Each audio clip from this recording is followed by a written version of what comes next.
Are the Bears back? Are the Jets done? We have sleepers, breakouts, and busts for you here on Fantasy Football Today, presented by BetMGM, the sportsbook born in Vegas. I'm Jamie Eisenberg. That's Dave Richard. That's Heath Cummings. Got a lot to cover on a busy Monday, coming off a busy preseason weekend, and a lot of fantasy drafts still coming up. So let's get right to it. The Bears. Are they back? Are they back? I mean, listen, we were panicked. It was Caleb Williams stinks, and they are, maybe DeAndre Swift, and maybe DJ Moore, and maybe. Dude, Caleb Williams looked great against the Bills' backups. He absolutely did. I'm not ranking him as a top 12 quarterback anymore. I actually moved DJ Moore down in my rankings, moved Rome Odunze up. But no, I wouldn't say they're back. They haven't been back in a really long time. I didn't really move Caleb Williams down, but I never had him in the top 12. So I think that QB 15 range is about the right spot. You should expect a second-year quarterback in his first year in a new offense to maybe have some struggles early in the preseason and in training camp.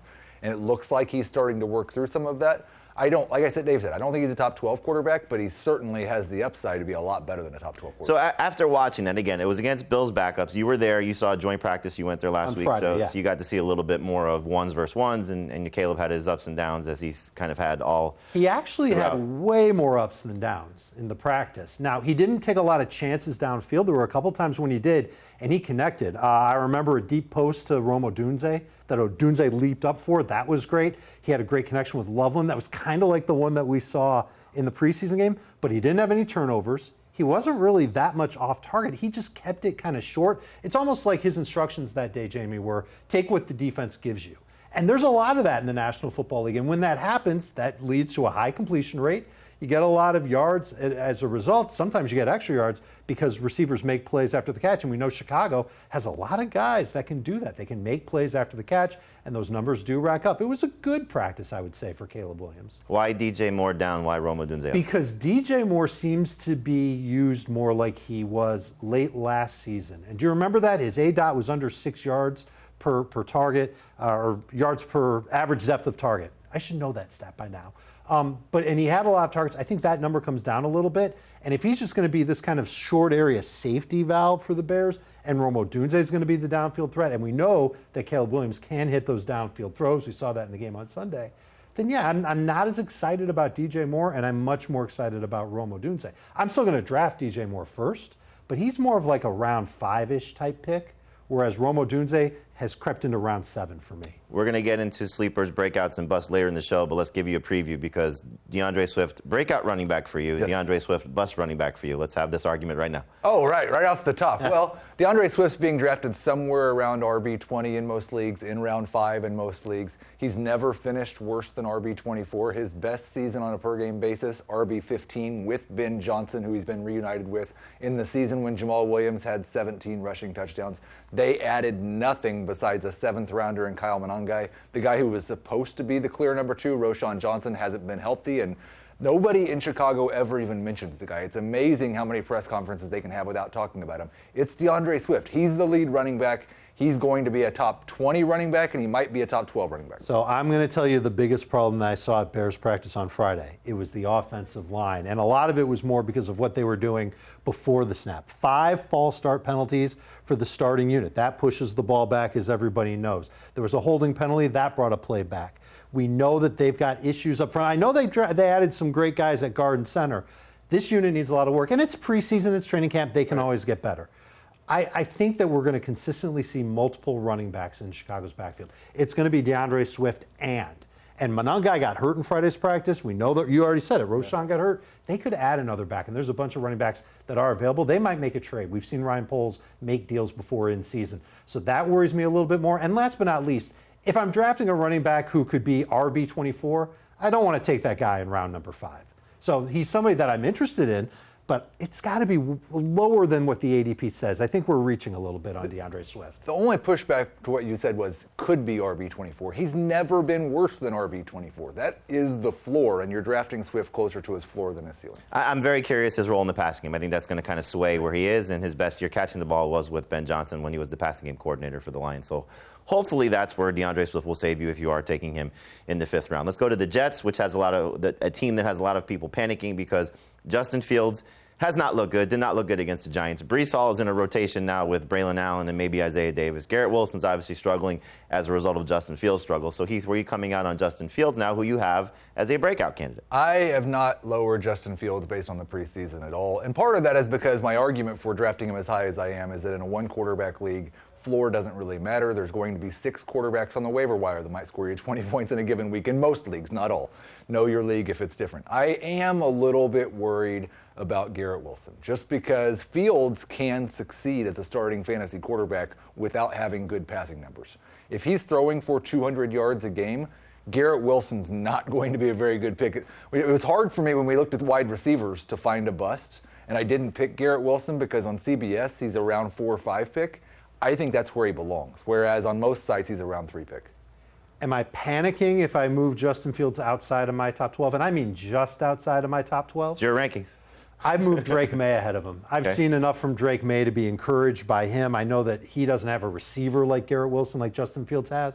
But when I've watched Justin Fields in the preseason, and I read all the reports out of Jets camp, I'm reminded of how inferior of a passer he was in Chicago and in Pittsburgh. No one's drafting him for his arm. It's the craziest thing. It's his legs. But what's going to happen when he has games where he doesn't run for a touchdown or he doesn't run for 75 yards and he has a couple of turnovers? And by the way, they have a lot of running backs that they want to get the ball to, and they're going to play at a slow pace. There are too many issues for me to overlook on Fields compared to other low-end QB1s, such as Drake May, such as Jared Goff. I like Goff more. I like Dak Prescott more. I like Kyler Murray more. So I'm going to reach for those guys ahead of Justin Fields, who, let's not forget, he does have an injury track record, but I do get where you're coming from as far as the no floor. If you're in a typical 12-team league, maybe 16 quarterbacks get drafted. We talk about it all the time. There are like 20 quarterbacks that we'd be okay starting. So if you draft Fields, he stinks, you cut him, okay, you move on, you pick somebody else off the waiver wire. So if the price is right on Fields, I get it. But for me, that price has to be around 10.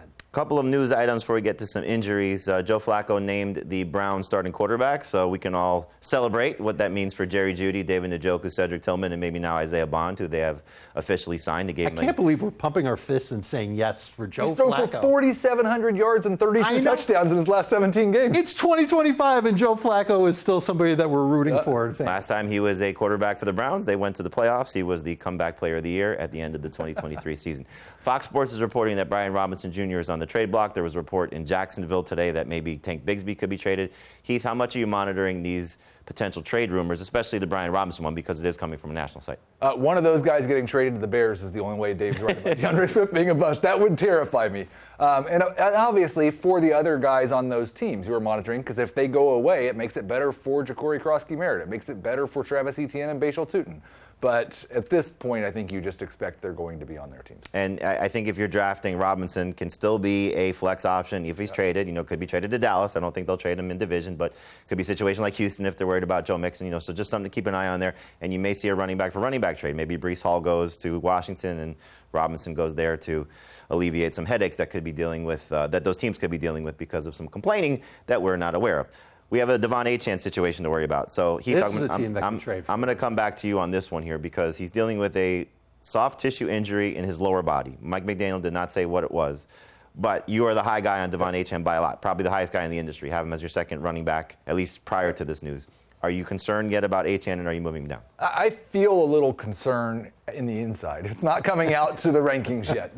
My general rule of thumb, and this will change probably next week as we get even closer to week 1, but we're still far enough away from actually playing games at this point that I'm going to give it a week. If we're a week from now and he's not practicing and it's still this undetermined soft tissue injury, then yeah, I'll be lowering him down a little. And what would be the telltale sign if the Dolphins acquire another running back of meaning, not necessarily? I think just sign somebody. I think in their case though, just because they lost somebody that they were relying on, it would depend on the level of running back that they're getting. Sure. If they go get a Devin Singletary or something like that, they make a big trade. Let's say for a Brian Robinson. When I say big, a third-round pick, fourth-round pick, that type of thing. That's what I'm saying. Yes, then it's a little something bit like that. That would make me nervous. But until then, I'm with Heath. I'm keeping him where he is in my running back rankings, top 5 type of fantasy running back. Some other injuries that we're keeping an eye on. Matthew Stafford back at practice, at least for now, on Monday. So hopefully he's going to be fine. Just something to keep an eye on there when you're obviously drafting Puka Nacua and Devontae Adams. You got Justin Jefferson hopeful to practice this week. That'd be great for anybody that's drafting in this coming periods. Like next weekend, going to be a lot of drafts, so hopefully Jefferson's back and good to go. Kenneth Walker back at practice, but dealing with this foot injury, something that's a little bit nerve-wracking for me. Marshawn Lloyd going to miss some time, so good news for Josh Jacobs. Quentin Johnson probably going to be in the concussion protocol, not officially, but did suffer a concussion in the game against the Rams. And Jalen McMillan dealing with a neck injury, something to keep an eye on there, which could be good for Emeka Egbuka, especially with Chris Godwin still dealing with his ankle injury. All right, we're going to take a break here on Fantasy Football today. When we come back and get into our sleepers, looking at quarterback, running back, wide receiver, tight end, guys that are going to be worth taking with late round picks.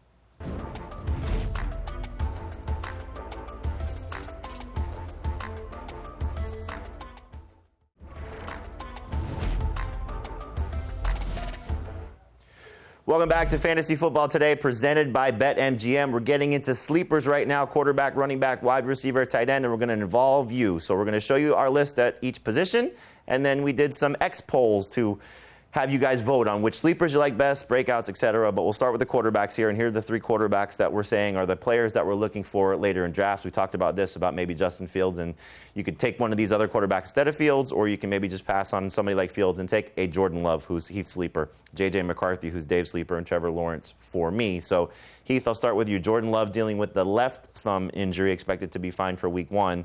Can he be a top 12 guy? Yeah, and this is an injury I'm pretty much ignoring because it's supposed to be healed, and it's the left thumb. This is what I love about what we do, is last year I hated Jordan Love because he was being drafted as the 6th quarterback overall, and now I get to love Jordan Love, and I basically have him in the same spot. The Packers had a really strange year. They went super run heavy, and Jordan Love didn't run at all because he wasn't healthy. Now he's hopefully healthy by the time we get to week 1. He has a true number 1 wide receiver in Matthew Golden, and I expect him to give us a top 12 season. I just hope he stays healthy because that knee injury week 1, the groin injury midseason, he didn't run. And he was a much better running quarterback in 2023, which helped pad his stats. 1 rushing touchdown last year, 4 rushing touchdowns the year before. You mentioned there's 20 quarterbacks that you'd feel comfortable starting. Is J.J. McCarthy one of them? You would go into week 1 with J.J. McCarthy as your only quarterback? I would, and even though I don't love the matchup, if it came to that, maybe it's a really deep league, like an 18-team league, something like that, then sure, I'd be okay with J.J. McCarthy. And a lot of it has to do with how he's been practicing this summer. He was up and down, but he just recently had a joint practice against the Patriots, and by the time that practice was over, he had built up some confidence. He was lighting up the Patriots' defense. He looks like somebody who could be really, really good. And think about the quarterbacks who have done well with Kevin O'Connell over the last 3 seasons. Sam Darnold, Kirk Cousins, in just more than half of the games that O'Connell has coached those quarterbacks, 22 or more fantasy points. And I think that that's a number that J.J. McCarthy could reach. He runs a little bit too, and he's got a great receiving core, especially once Jordan Addison comes back in week 4. I don't know if I'd want to start McCarthy, but I definitely want to roster McCarthy just to see what develops. So good call there, especially somebody you can get for free on draft day. I'm going to go Trevor Lawrence. I like what I see so far in the preseason. Liam Cohen, I think, is going to be fantastic for him. And speaking of rushing, 2 seasons on his resume with over 330 rushing yards. We saw last year Baker Mayfield saw a spike in his rushing. I think Lawrence with his legs will make some plays. But obviously what we're counting on with Lawrence is Brian Thomas Jr. and Travis Hunter. And if he can get those guys going, stay healthy himself, we may get the year that you've been waiting for Trevor Lawrence, which I know you've been very anti-Trevor Lawrence, but this could be one of those seasons where everything sort of clicks for him. And again, the preseason looks pretty good so far. So let's see which guys you like the best. So the way that I framed the question is, which sleeper do you like the best? And they like Jordan Love the best, followed by McCarthy, followed by Lawrence. I thought Lawrence would be second, Love would be first, but J.J. McCarthy certainly getting a lot of love. Maybe a lot of Vikings fans voting, Thomas Schaefer pushing it in that direction. So J.J. McCarthy, number 2 guy there, but Jordan Love being drafted first and being selected first here based on the X poll. Let's look at the running backs here. We got Tyrone Tracy as a sleeper for you, Tank Bigsby as a sleeper for you, and Braylon Allen as somebody for me. So Dave, Tracy, he's almost pushing himself into breakout category range as opposed to sleeper category range. You're not getting him as late as some of these other running backs, but you like the outlook for him as a Giants guy. Absolutely, and I think he is going to be the Giants running back to begin the season. And I remember how he ended last season, and the talent was good. Unfortunately, the fumbles were bad. If he can stop that from happening. Could you fumble a little bit less, Tyrone? If he does that, he could end up having that job for the whole season. We know he's a good pass catcher. And this Giants offense is starting to put some things together. The improvement at quarterback, especially in the preseason games, without Malik Neighbors on the field, it actually looks passable. So I think that there's a chance that Tyrone Tracy could end up being one of these running backs that finishes top 24 this year, and you're drafting him in round 7 or 8. Got the yo-yo of the Jaguars running backs. It's Bigsby one week, it's Etienne one week, it's Bashal Tutin getting some love.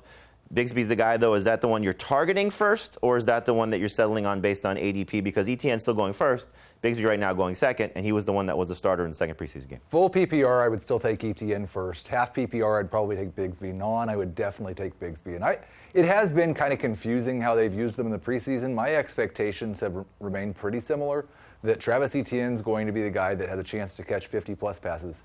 Tank Bigsby's going to be the guy who is the primary rushing back, and Bashal Tutin is their third running back, and if somebody gets hurt, he's going to get a great opportunity. So I still think both Etienne and Bigsby are actually good values at their current ADP right now. And if you're telling me Tank Bigsby's on the trade block and he ends up on the Dallas Cowboys, that'd be even better. That ADP, by the way, is 100th or later in drafts. His ADP will skyrocket if he goes to become a guaranteed starter anywhere else. And he did look good in the passing game, which I think a lot of people have questions on. For me, I like Bigsby the best right now, but I would settle for Tutin, just because I think Tutin is going to, at some point in the middle of the season, have an opportunity to sort of maybe prove himself to be the best guy there. Remember, this is the guy the regime brought in as opposed to the other two guys in terms of ETN and Bigsby that he inherited. I'm going to go Braylon Allen as my favorite sleeper, maybe at any position, just because I'm scared of Breece Hall. The running back schedule is great for the Jets, and Hall right now struggling. Allen looking fantastic. He's the bigger physical guy. We talked about this on our podcast, that he could be the one working at the goal line. I just don't like what I see from Breece Hall right now, and when I'm hearing about Breece Hall right now, and obviously everybody's sort of falling in love with Braylon Allen, another guy I think we're going to see his ADP skyrocket. So where will you draft him? I'm drafting him in like the round 7, round 8 range. Wow, and his ADP is late round 12. Yeah, I don't think it's going to stay there, once we start to get to a lot of drafts, and obviously when they start to see stupid rankings like mine. But I think Braylon Allen's in a great spot. So the three guys that I sort of put in a similar category, Jordan Mason, Zach Charbonnet, Braylon Allen, I think they're all going to be significant contributors in their backfield right away. And an injury occurs, we could see them as the featured guy there. Lottery ticket, certainly for sure. Let's see what the X poll shows us. So 37% in favor of Allen, slightly ahead of Tracy, slightly ahead of Bigsby. I think we can all look at these guys and say we want them on our fantasy rosters. And probably the same thing with the receivers here. So, Dave, you're going with Emeka Egbuka, who also could be a guy graduating to breakout status pretty soon. Yeah, I got a feeling the fans are going to like Egbuka. Luther Burden for you, sticking with your Bears love, going with DeAndre Swift as a breakout running back, Luther Burden as a sleeper wide receiver. And I'm going to go Keon Coleman, who at this point is my favorite Bills wide receiver. So, Dave, Egbuka is just flying up ADP, flying up rank list. Dave's sleepers might be gone by round 6. Yeah. Right, I know. It's a problem. Well, what's his ADP right now? It's 108, and it's already gone up 16 spots since. So even if he goes up another 16 spots, we're talking around 85th overall. That's round 8. And I think that's a good time to take a Emeka. Terrible math. What? It is? How bad is the math? Whatever. I like Egbuka. I've actually seen all three of these wide receivers practice this offseason, and I think Egbuka is going to line up wide. I think he's going to play a lot. I'm even starting to get less and less worried about what's going to happen with Chris Godwin comes back. I don't think it's going to be a factor. I think Evans is going to be the number 1. I think Egbuka is going to be the number 2. I've totally bought in. I think he's going to be outstanding. In regards to Burden, he's not playing with the starters right now. Yep. We saw Zacchaeus as the slot receiver, which he might not be getting enough attention if he's going to have that role at some point. There was the story told on the game broadcast last night. Greg Olsen sort of revealed a conversation with Brian Poles that Poles told them that Burden might be better than DJ Moore and Rome Odunze sooner rather than later. Right.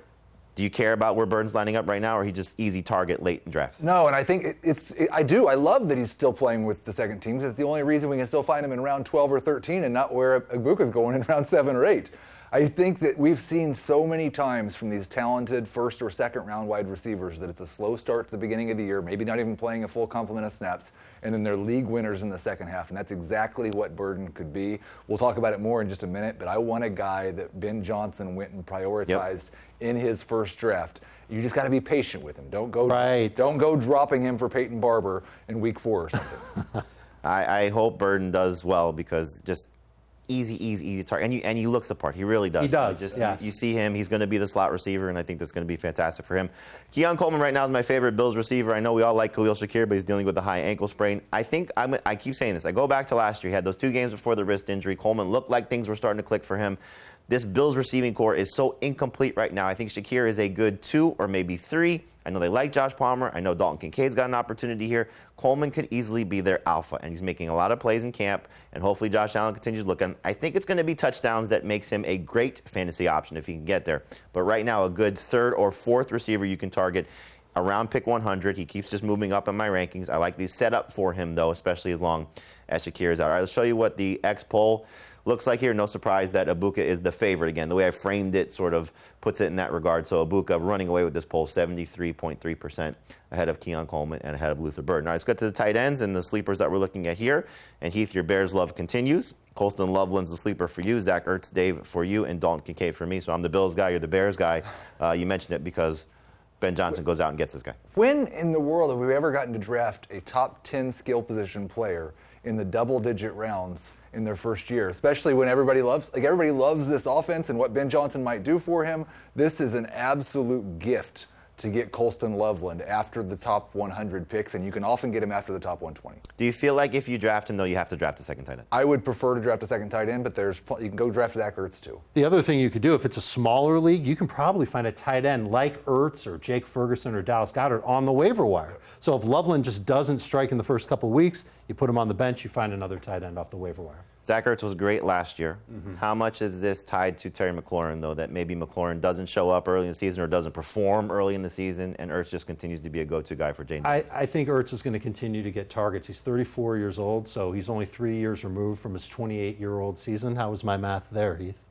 It was terrible. I did that on purpose. I think he's going to be a good short area target and red zone guy for the Commanders. I think defenses are going to pay a lot of attention to McLaurin when he comes back, and Deebo Samuel as well. It's going to open things up for Ertz. Maybe a little more touchdown dependent than I'd like to admit, but if he's getting 4 or 5 catches per game, 56 yards on top of it, that's a good low-end tight end in fantasy. And an easy guy to pair, as you said, with Colston Loveland and maybe even Dalton Kincaid as well. Just like the setup for him again. As I said, this Bills receiving core it just feels like it's the same thing like last year, wide open, except we were drafting Kincaid similarly to Jordan Love point. You were drafting Kincaid as a top 5-ish tight end last year.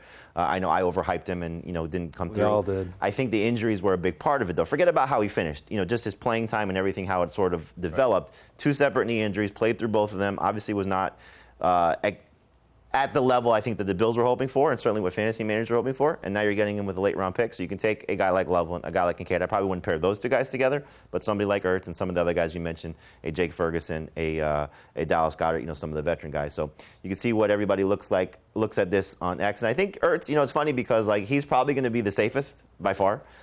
Maybe not the same upside as those guys, but when he plays the Eagles those 2 games, he's going to go off like we saw last year. So Loveland, though, taking advantage of the hype maybe of what it could be, or maybe just Jacob Gibbs voting over and over and over again to make this poll look like what it is. All right, we're going to take a break right now. We come back and get into the breakout options: quarterback, running back, wide receiver, tight end. Dave is going to give you breakouts that are in round 1 based on how his sleepers went. I think I do have one that's going to be like a top 30 pick. And he is going to tell you about one that he likes that's a borderline round 1 guy as a breakout as well. That's next year on FFT.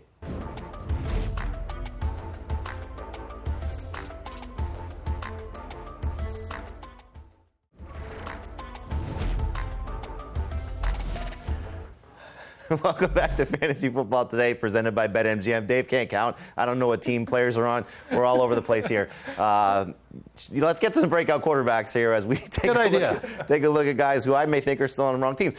You got Bo Nix, Dave, as a breakout candidate. Heath, you got Justin Fields. I have Drake May. Bo Nix came on really strong end of last season. The Broncos' offense looked great in their second preseason game without him. Some weapons developing, Troy Franklin, for example. Yep. How good can Bo Nix be? I think he can be really good. We know that he can do some things as a rusher, and I know that the Broncos have added some good running backs to their backfield, and that could take away some opportunities for Bo Nix, but I still think he can contribute on the ground. It's what he can contribute through the air, and I think he'll be better there this year than he was last year. In his last 13 games, he averaged over 25 fantasy points per game in 6-point per passing touchdown leagues. That's exciting. That would have made him 5th best last year.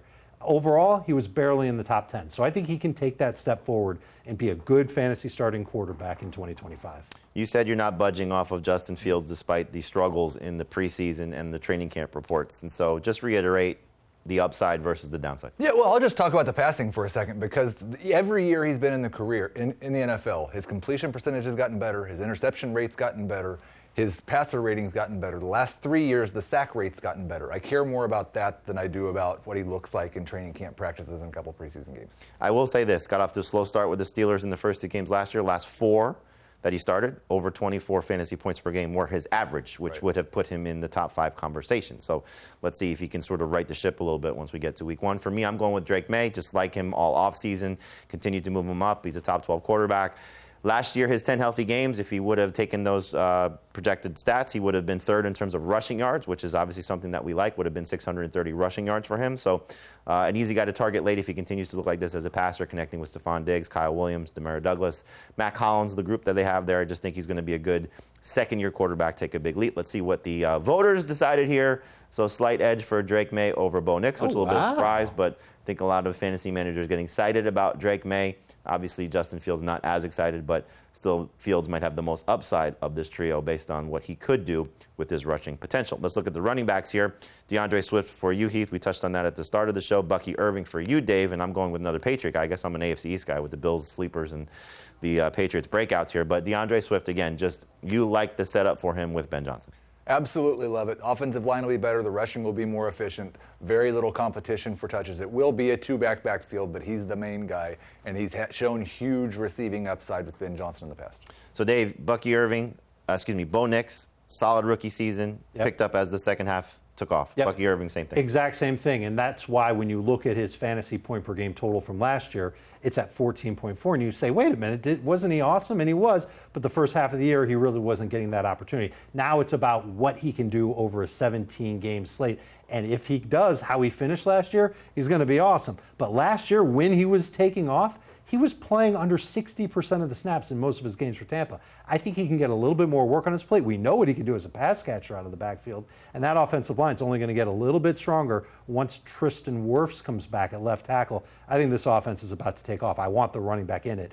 Bucky Irving's going to score a ton of touchdowns. How much does Rachaad White's injury right now play into him getting better or maybe just staying the same? I think it actually makes him better because I think in a world where Rachaad White isn't available to Tampa, you're going to see Bucky Irving playing more on passing downs. I think they'll give him that role over Sean Tucker. Sean Tucker might take a few carries away from Bucky in that regard, but I still want the running back that's going to catch a lot of passes, be more explosive, work at the goal line. I think that's going to end up being Bucky Irving this year. Hopefully that's the case, and the Bucs have sort of indicated that they may want to save him for the end of the season, but if there's no Rachaad White at the beginning of the season, then based on Sean Tucker's performances, could be great for Bucky Irving at the start, but it's clearly going to be a big part of their offensive plan. Same thing for Trevion Henderson, clearly a guy that's getting a lot of hype, maybe a little out of control hype, but we'll see what he does in tandem with Ramondre Stevenson or Antonio Gibson, or it'll just be the Trevion Henderson show. Another touchdown he scored in the second preseason game. He's going to be electric. I have him in the third round at this point. I'm just not holding back at this point. Oof. Draft Trevion Henderson and draft him with confidence. He could be awesome. I think he's going to be this year's Jahmyr Gibbs, just somebody that may take a little bit of time to establish himself as a lead guy in his backfield, but once he does get that opportunity, is going to be awesome. Heath, not a lot of love for your guy there with DeAndre Swift. No. Understandably so when he's compared to these other two guys, though, with Bucky Irving and Trevion Henderson. So close in the poll there between Irving and Henderson. Let's go to the wide receivers here. Dave, you got George Pickens with his move from Pittsburgh to Dallas as a breakout candidate. Heath, you're going with Xavier Worthy with the potential suspension looming for Rashee Rice. And I got Ricky Pearsall as a breakout candidate with the injuries in San Francisco. So, Dave, George Pickens, are we headed for a career year for him? I think we are, and it's not going to take that much, about 1,200 yards and certainly 7-8 touchdowns. And I think about this Dallas offense. Big questions about the running game, huge questions about the defense. What do they have that's good? It's the passing game. And I think George Pickens, if teams are going to have to make a decision about who they're going to double between CeeDee Lamb and George Pickens, and I think the decision's pretty easy, it's going to be CeeDee Lamb. That's going to open up George Pickens. We've seen him a ton in single coverage, make some huge plays down the sideline, an awesome contested catch machine. Rave reviews for him out of training camp as well. Love him as a high-end number 3 wide receiver. How much does Rice's suspension looming factor into Worthy's breakout potential? I don't think it factors into the potential. It factors into the certainty. If Rashee Rice misses the second half of the season, Xavier Worthy is going to be a top 15 wide receiver and maybe a top 10 wide receiver in the second half of the season. If Rashee Rice stays healthy, then we're going to have a bit of a battle between which one has the true breakout. And I think Rice will have more targets, but Worthy's targets might be worth more points because they're going down the field. What he did in the last 5 or 6 games of the regular season and in the playoffs, that looks like a rookie wide receiver, like we talked about with Amon-Ra St. Brown, like we talked about with a lot of other rookies, that usually carries over to year 2, unless Rashee Rice comes in and steals all the targets. That number, by the way, in those last 6 games for Worthy, 21.6 PPR points per game. That would be insane. Just for anybody catching up, Rice is going to be eligible to play the first 4 games of the season. Then there may be a suspension after he has the hearing on September 30th. So, like you said, the second half of the season, if Rice is missing maybe 6 games, maybe 8 games, we just don't know. Could be 4 games. then Worthy has that opportunity to really accelerate and get to that point to where you were talking about over 21 PPR points per game. Ricky Pearsall will hopefully get off to a good start because the 49ers dealing with Brandon Ayuk out for the likely part of the season, coming back from the knee injury, and we don't know what's going on with Juwan Jennings with his calf, potentially contract situation tied into that. Pearsall looked great in the second preseason game for the 49ers, and hopefully will continue to lead this team in targets, or at least the wide receivers in targets, when everybody's healthy. But looking like a second-year breakout. 3 games last year with at least 6 targets, had 17 or more PPR points in all 3 of those games, 2 of them coming in the final 2 games of the season. So we got the poll here. Pearsall over Pickens, which is a surprise. Both those guys over Worthy, probably a surprise, but it's a bad job by the people voting. Yeah, I almost think it should be like flip the other way around, and Worthy would have been the guy that they voted for. I love all 3 of these receivers, actually. All right, we got 3 breakout tight end candidates here. One broke out as a rookie in Brock Bowers. You got a rookie that could break out this year in Tyler Warren and Tucker Kraft. A lot of people push back on why is Bowers a breakout. Right. Explain why. Because I'm drafting with the 1-2 term, which means I don't think the 15.8 PPR fantasy points per game last year is what he's going to do. He got one of the biggest quarterback upgrades in the NFL, going from Gardner Minshew, and Aiden O'Connell to Geno Smith. He got an offensive coordinator upgrade as well. He only had a 3% touchdown rate. We talk about Trey McBride's coming touchdown regression. There's a chance that Brock Bowers has a 10 touchdown season, and you're wishing that you had drafted him in round 1.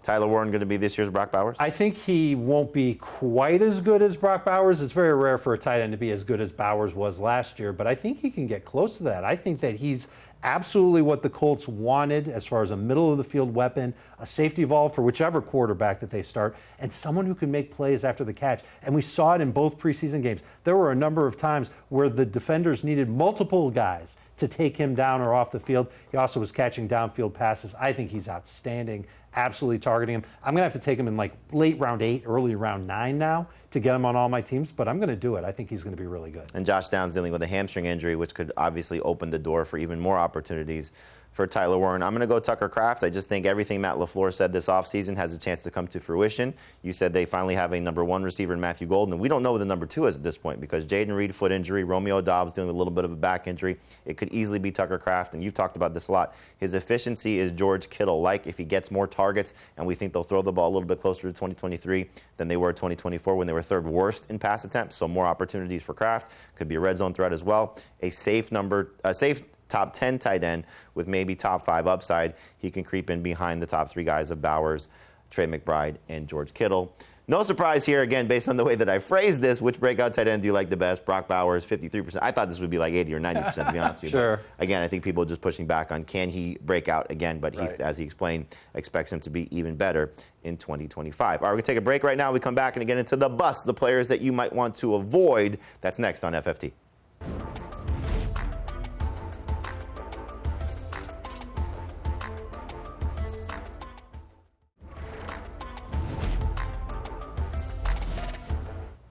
Welcome back to Fantasy Football Today, presented by BetMGM. We're looking at bust players you might want to avoid, and a lot of this has to do with average draft position, so you're going to hear some names that we're probably still going to draft if they fall to the right spot, but at the cost that they're costing us right now, we're probably going to avoid them. And looking at the quarterbacks, Dave, that's kind of where you're going. So you have it, just a blanket statement, any quarterback drafted in the first 2 rounds, and right now that means Lamar Jackson and Josh Allen. Right, which is weird to say. Lamar Jackson's a bust and Josh Allen's a bust, but it's all because of ADP. Of course I want these guys on my fantasy team.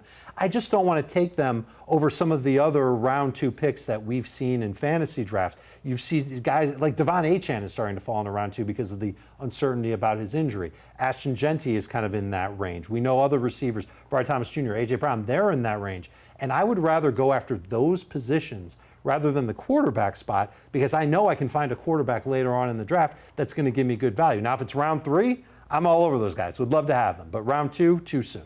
So he says he loves the Tampa Bay offense. You're concerned about Baker Mayfield, though. Again, is it more just cost or is it more Baker's performance? It's mostly cost. He's going in round 5. Like, it's too soon. Really closer to Lamar and Josh Allen than some quarterbacks that I think might score similarly to him, like some of the sleepers that we gave earlier.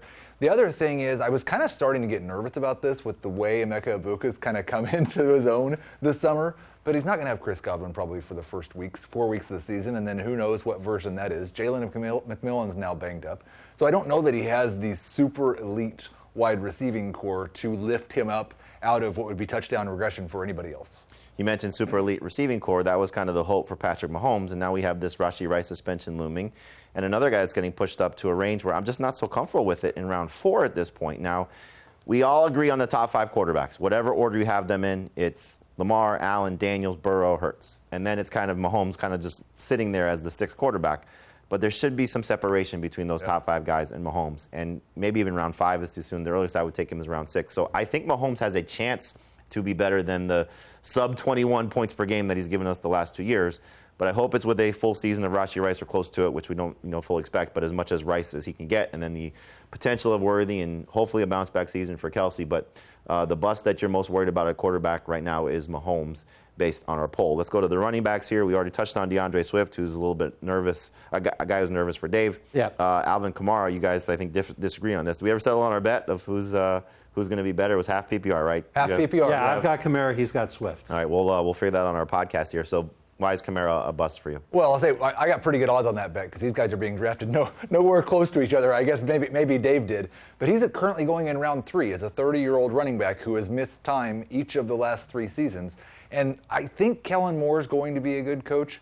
But when you see what he's done going to inherit Austin Eckler, inherit Ezekiel Elliott, inherit Saquon Barkley, those 3 backs saw a 36% decrease in their receptions per game in their first year with Kellen Moore. He just does not throw the ball to the running backs at the rate that Kamara has been used to. So I'm worried about just about everything with Alvin Kamara, including the decreased efficiency we've seen over the second half of his career. And the quarterbacks are a little concerning right now, too. The offensive I line's think the not worst great. in the league. Yeah, it could be just a bad offensive environment, but obviously if he's going to catch the ball, and the one thing about Kamara last year, he played 4 games with Spencer Rattler, did score at least over 17 PPR points in 3 of them. So hopefully that will save him, but round 3 might be a little bit too rich. You said DeAndre Swift makes you nervous just because the offensive line concerns there. Absolutely. We talked about that. And Swift himself, 13.7 PPR points per game or lower each of the last 3 years. Taking that in round 5 seems like too much of a reach. Yep, and Breece Hall going in round 3 right now. Again, you're hearing just a lot of positive reports about Braylon Allen, some negativity about Breece Hall. We saw it in the first 2 preseason games coming off the field in some key spots. He feels like he could be a trap back if he's not going to catch the ball to the level that we've seen the last couple of years.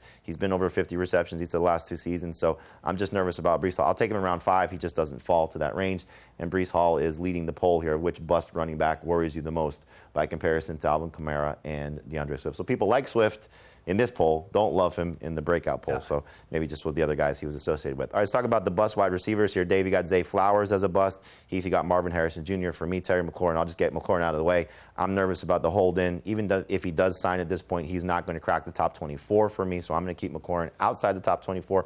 He's still being drafted in round 4, so I will most likely not be drafting Terry McLaurin. Why is Zay Flowers a bust? The track record of Ravens wide receivers under Lamar Jackson isn't very good. And I love the talent of Zay Flowers. I don't think he gets enough targets, and I don't think he gets enough touchdowns to warrant being drafted even in the first 7 rounds in fantasy. I'd be fine with Marvin Harrison if he was being drafted in the same place that Zay Flowers is, but he's being pushed up ahead of both of these guys now in drafts. And I just haven't seen or heard anything out of Arizona that suggests their game plan has changed. You hear about their joint practices, and it's still Marvin Harrison running the defense down the field and Trey McBride catching 15 passes, and that seems to be what the offense still is. He will be a good best ball wide receiver, has some spike weeks, but he's not going to meet his ADP. Yeah, did score 8 touchdowns last year. If he pushes that number to 10, that will clearly help. Can he get more opportunities, more targets? Can he catch the ball a little bit more and make some more plays? We know about him bulking up physically, and maybe that helps with some yards after the catch. He needs his quarterback to be on target. And he needs his quarterback to be on target. It's a great point. All right, this is the closest poll I think we've had so far today. So you have Zay Flowers, McLaurin, and Marvin Harrison, and Harrison just eking out McLaurin in terms of the wide receiver that worries you the most. Let's see if maybe the tight end poll can beat that. We have Sam Laporta as a bust for you, Heath. We have TJ Hawkinson as a bust for you, and Mark Andrews as a bust for me. So this is the range of tight ends, which kind of sways how a lot of these players manner at the position, because we know the top 3 guys, typically the great guys, perform at a very high level barring injury. The bottom tight ends, the Zach Ertzes, the Colston Lovelands, those type of guys, they have a chance to break out. It's these guys that are drafted in the rounds 4 through 6 range, which is where these guys are going, tend to sway the position. So Laporta banged up right now. you're worried. You're worried about Detroit in general. You've kind of made that clear. But I'm a little cooler. I think I'm pretty close to where Jamison Williams is being drafted. But I just think the emergence of Jamison Williams, and when you compare, I would take T.J. Hawkinson over Laporta right now. When you compare those two guys, Hawkinson's so much better in terms of earning targets and receptions and yards, and Laporta's been better at scoring touchdowns. I'm worried about the Lions' touchdowns coming down a little bit, and with Addison out 3 games, Hawkinson's might go up a little bit. So that's kind of where I'm on those guys. I would take Laporta over Hawkinson, but I don't want to take either of them at their current ADPs. Laporta is at the 5-6 turn. Hawkinson is just before round 7 starts. I think Hawkinson's going to be 3rd, maybe 4th on the team in targets. I'm not sure how big of a red zone threat he's going to be at tight end. This, to me, sounds like somebody who should be drafted in like round 8 or round 9, not in round 6, 7. It'll be interesting to see how Hawkinson does those first 3 games without Addison there, and then does that sort of buoy him to the rest of the season. 2023, he was in the conversation to be the number 1 tight end, but that was with a more established quarterback, and we'll see how Jefferson's hamstring and 2 injury healthy knees. Sort of factors in that as well. Andrews last year was great at finding the end zone, led the position in terms of touchdowns. But the 2 previous years, he combined for 11 touchdowns, scored 11 touchdowns last year. We don't know when Isaiah likely will return, so if likely is out a significant amount of time, it might justify Andrews going in round 7. But at this point, that's a little bit too expensive for me.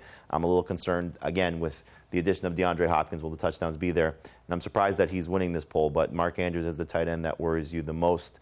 How about Hawkinson being the one that worries them the least? Well, I think people, and that's probably what is driving up his ADP. Addison out 3 games is going to, I think, help Hawkinson's situation. And Laporta is, banged up right now, too. I think the knock against Hawkinson might be that he doesn't have the upside. Like, he's still, everybody expects him to get 7 targets a game. He's about as solid as he's like the younger Zach Ertz in a little bit better situation. I don't think he's getting 7 targets per game once Addison's back. We'll see. Kevin O'Connell loves him, so we'll see how much Hawkinson does matter, and maybe another bet happens between Laporta and Hawkinson. I'd be in. For the season. All right, well, we'll get to those on our Fantasy Football Today podcast. All right, we're going to take a break. When we come back, it's all your questions the rest of the way. Ask FFT next here on Fantasy Football Today.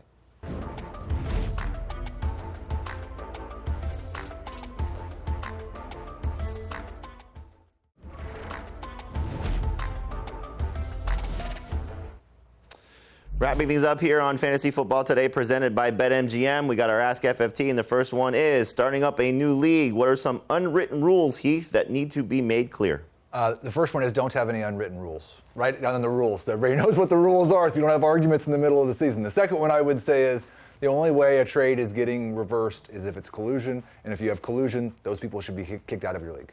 All right, so there's some good ones to follow. Dave, if Bowers and McBride were drafted as wide receivers, where would they rank among wide receivers? It's going to be format dependent. If it's full PPR, it's right about where I would take them, maybe a little bit later. So let's call it round 3 just for those 2. But in non-PPR, it's only Bowers that I would take in round 3. McBride would probably fall a full round later. So you're essentially saying they would be like wide receiver 11, 12 in that range? In that range in Gotcha. full PPR, yes. All right, I would agree. Maybe a little bit past that. Which quarterback would you keep in a 1 QB dynasty league, Heath? J.J. McCarthy, Trevor Lawrence, Dak Prescott, Tua Tagovailoa. Ooh, that is a tough one. I have all those guys very close. I would probably keep Dak Prescott. Okay, I would probably go Lawrence just for the longevity potential, but Prescott for the 1 year too, situation. for the longevity. Yep, I have the 3rd pick in a 10-team redraft league. Dave, who do I select? Bijan Robinson or Jahmyr Gibbs? Easy one for me. Bijan Robinson is my number 1 running back. I would agree. Next question. Keeper question, 12-team PPR, 1 flex. Keep Justin Jefferson at 6, Devon Achane at 19, Jalen Waddle at 30, or DeAndre Swift at 54. Heath, testing your love for a lot of these guys. It's all my favorite guys. I'm going to go with Achane right now. If we get a week from now and he's still hurt, then maybe you can try to change your mind. Yeah, not a lot of value with Jefferson at 6, but Achane at 19 could be great. That's a good All right, one. last question for today. We got a 10-team, 2-quarterback league. Dave, first pick, am I back and forth on Lamar versus Chase? So you're taking a quarterback, you're taking wide receiver? Yeah, I'm taking the quarterback. I know it's a 10-team league, but to get one of the stud quarterbacks, even in a 2-quarterback league, it's absolutely worth it. Yeah, I would take... I would take Allen over Lamar. I would take Lamar Jackson. You would take Jaden Daniels, right? Yeah. Yep. So we're all different, but we all agree. Take the quarterback over Jamar Chase. All right. That'll do it for us here on Fantasy Football Today. We're back here on CBS Sports Network on Friday. You can always check us out on our Fantasy Football Today podcast, where we help you dominate your fantasy leagues. Drafts are coming up. You don't want to miss out. Check out the Fantasy Football Today podcast. For Heath, for Dave, I'm Jamie. Thanks for watching.